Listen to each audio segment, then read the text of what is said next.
Mr. Nigel Farage from Europe of Freedom and Democracy. Today, and during your speech, Mr. Barroso, there was an all-pervading sense of gloom.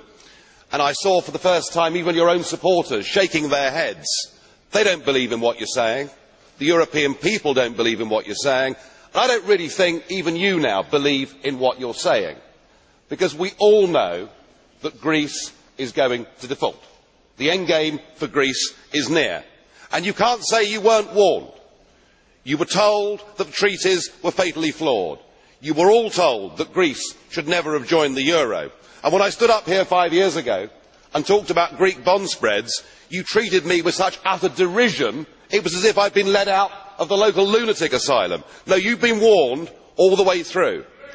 So now what you've got is economic governance. And everybody here in this front row supports more European economic governance.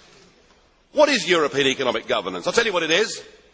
It's a plane landing at Athens airport, out of which get an official from the Commission, an official from the European Central Bank, and an official for the appalling IMF. And those three people, the Troika you call them, go in, they meet the Greek government, and they tell the Greek government what they may or may not do. You have killed democracy in Greece. You have three part-time overseas dictators that now tell the Greek people what they can and can't do. It is totally unacceptable. Is it any wonder that Greek people are now burning EU flags and drawing swastikas across them? You are, frankly, unless Greece is allowed to get out of this economic and political prison, you may well spark a revolution in that country.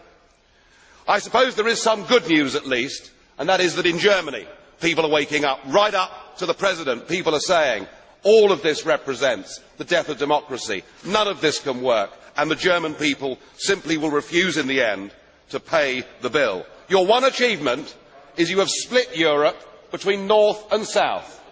The Greeks now badmouth the Germans. The Germans badmouth the Greeks. I have one last plea, Mr. Barroso. Will you please help Greece? Help her to get her currency back. Help her to reschedule her debts. Help her out of the mess that you have put her into. Your policies have failed. Stand up, be a man, admit it.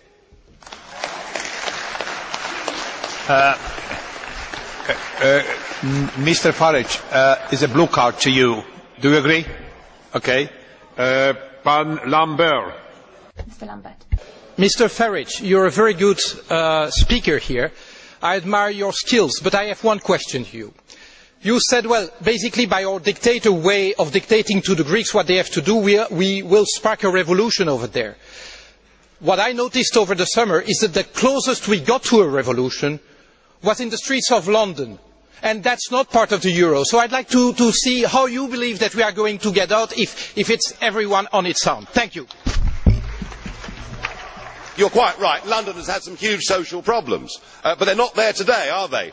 The difference is that in Greece, these protests go on day after day. And I put it to you, that if you strip from people, if you rob people of the most powerful thing they possess in a free society, their ability to vote for and to fire their governments, their ability to be the masters of their own destiny, if you take that from them, all they're left with is civil disobedience and violence. And so what you're doing in the name of economic governance is something that is incredibly dangerous, and far from this European project being something that will engender peace, it is likely to do the very opposite.